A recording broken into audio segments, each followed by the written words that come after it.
డెలివరీకి మా అమ్మ వాళ్ళ ఇంట్లో 3 నెలలు ఉన్న తర్వాతకి నేను క్వార్టర్స్కి అయితే వచ్చేసాను.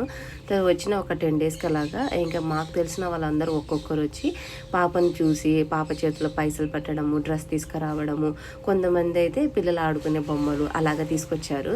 సో ఇంతమందిలో తర్వాత ఒక 2 నెలలు కూడా అయ్యిందండి. సో మేమైతే ఎవరికైతే హెల్ప్ చేసామో వాళ్ళు ఉండేది మా ఇంటి పైనే అనమాట. అయితే పాప పుట్టినప్పుడు చూడ్డానికి కూడా రాలేదు.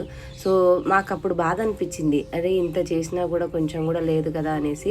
ఏదో బయట ఉంటే పాపను కూర్చున్నప్పుడు అలా చూడడమే తప్ప ఇంటికి వచ్చి స్పెషల్గా పలకరించి వెళ్ళడం అట్లా లేనే లేదు. సరే అని ఇంక ఇలాగైతే గడిచిపోయిందనమాట. సరే అని వదిలేసినాము. ఆ తర్వాత కరోనా టైంకి మళ్ళీ నేను అప్పుడు సెకండ్ ప్రెగ్నెన్సీ అనమాట. సో అప్పుడు కూడా నాకు 9 మంత్స్ అలాగా నడుస్తూ ఉంది. సో ఎవరికైతే మేము ఫుడ్ పెట్టాం కదా వాళ్ళ హస్బెండ్కి కొన్ని రోజుల తర్వాత జ్వరం వచ్చి బాగా సిక్ అయిపోయాడు. తర్వాత అతన్ని టెస్ట్ కోసం